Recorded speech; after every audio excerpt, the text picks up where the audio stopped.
Welcome to my channel.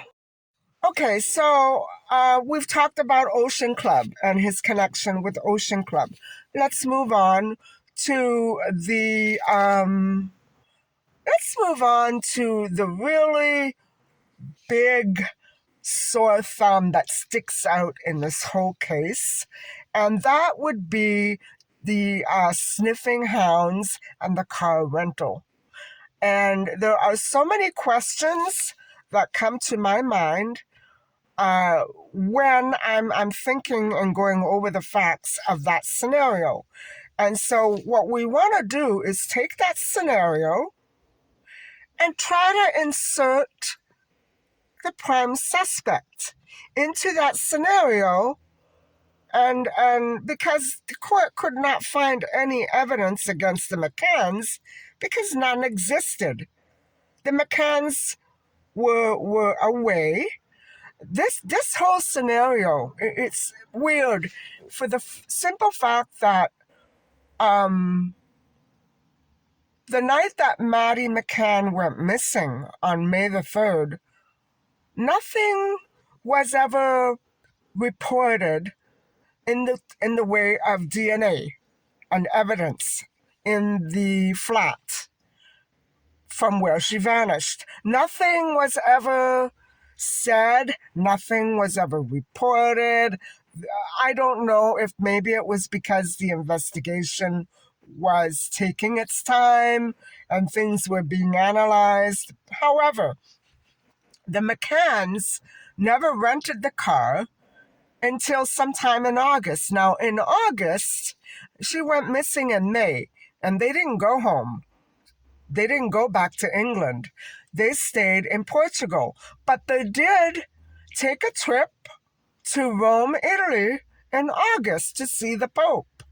And you can say whatever you want, but I don't find that too suspicious. I would probably be losing my mind if it were my child missing. And I would sure want to talk to a Pope too. You know what I mean?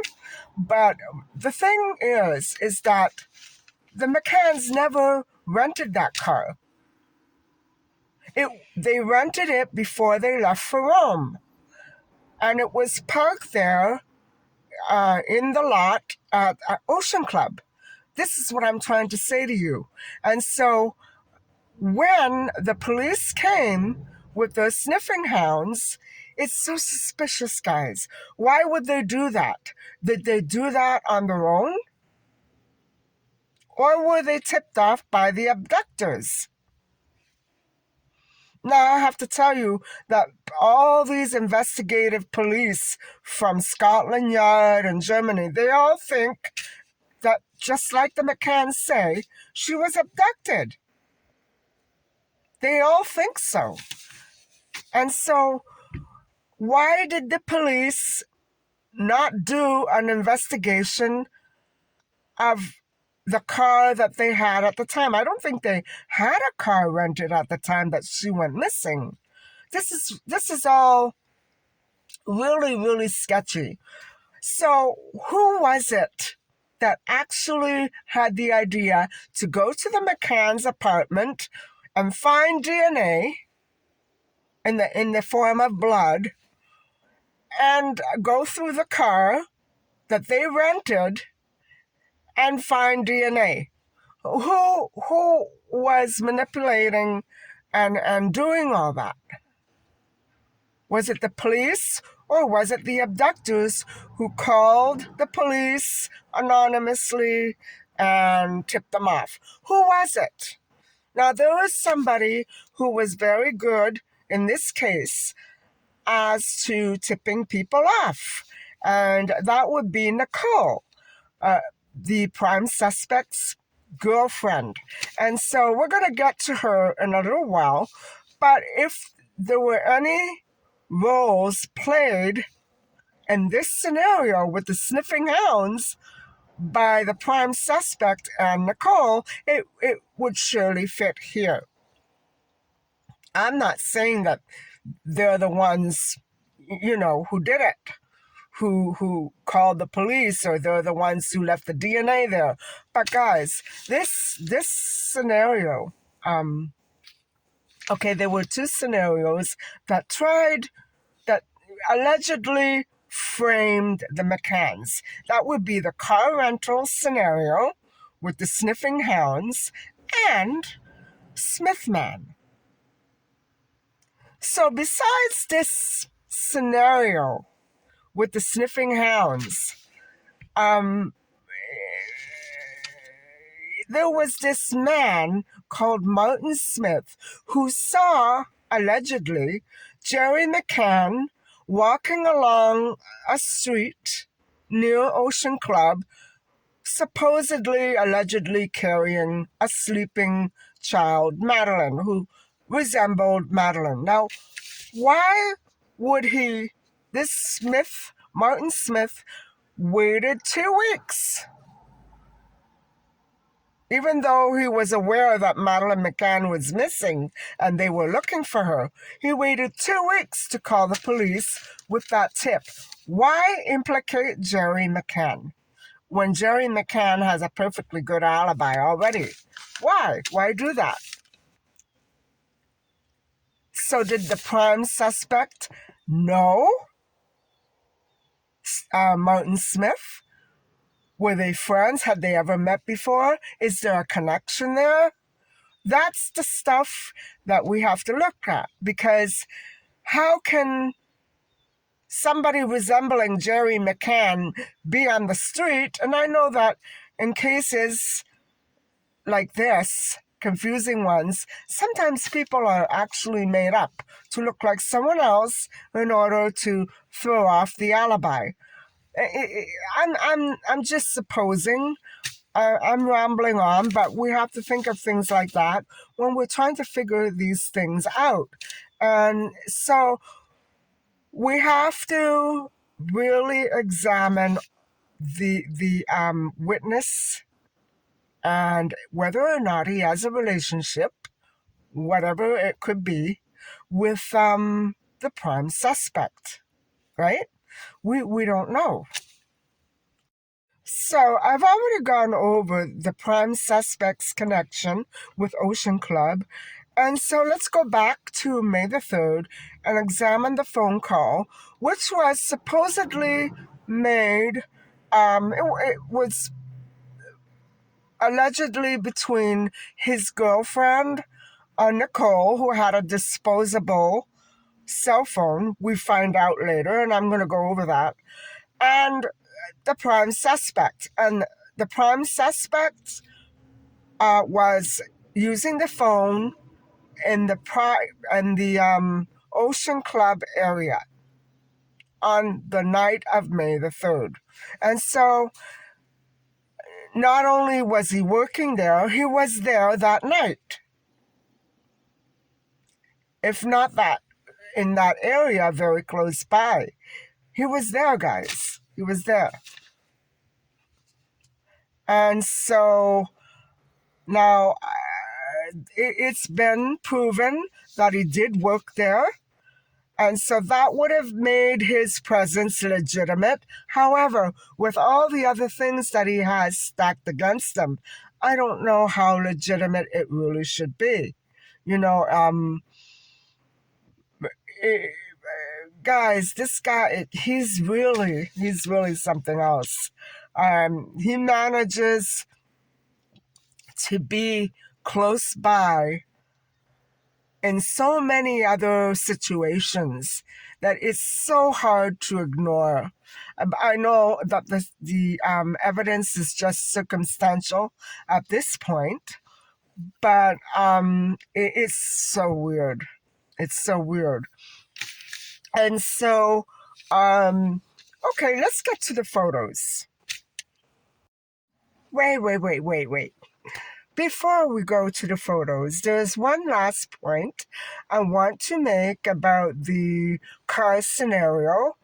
And I guess I put it in the back of my mind and I blocked it off because it's really horrific, guys. But I have to share this with you because I remember having this thought about any possible abductor having this set up and how they would have been able to get that DNA there. So bear with me. It's just a theory, but it's the only other theory that fits, and it's a sick one. So, the only other way, because the McCanns have already been, they were not connected.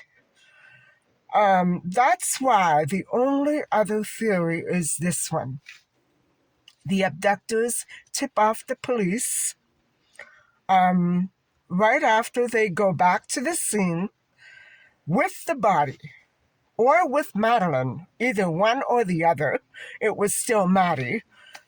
And put Maddie in the flat and put Maddie in that car and then call the police. Logical, right? And very, very sick. This is... they were so obsessed that they took it that far. Now, I believe that because the prime suspect would have been very familiar with the police, and the police very familiar with him, right? But I think that Nicole may have been used to lure the police there under the pretense of information. And it could be that police were indeed protecting him because they thought that what they had was evidence against the McCanns. But in reality, what they were looking at was the handiwork of two mad people. Now, guys, I don't want to think like this. And I'm not saying that I'm an expert or that I know that this happened. I don't know any such thing. But all you have to do is think.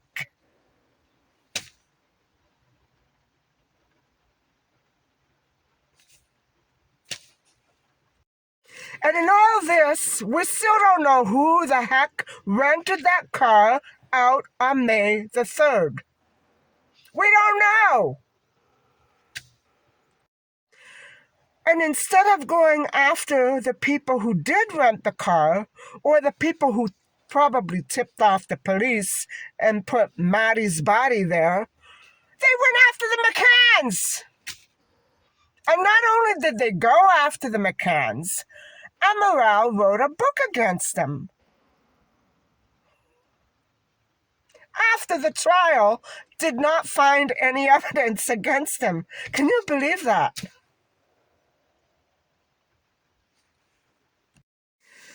And so the damages that were paid out to the McCanns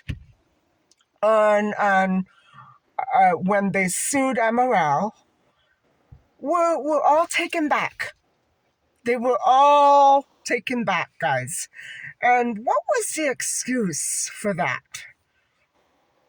You know, you get damages from all that slander and libel, and you sue, and then the court takes back all the retribution, right?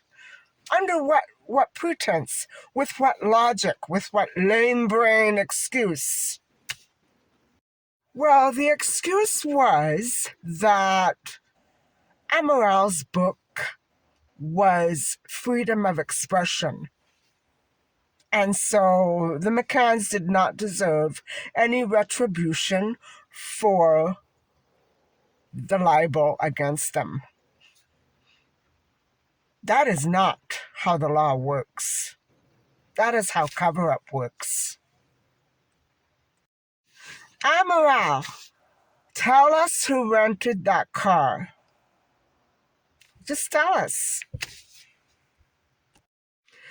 Guys, I don't want to be the bearer of any more bad news, but you know, YouTube is filled to the brim with videos on how corrupt some of these car rental places can actually be. And so just bear that in mind, right?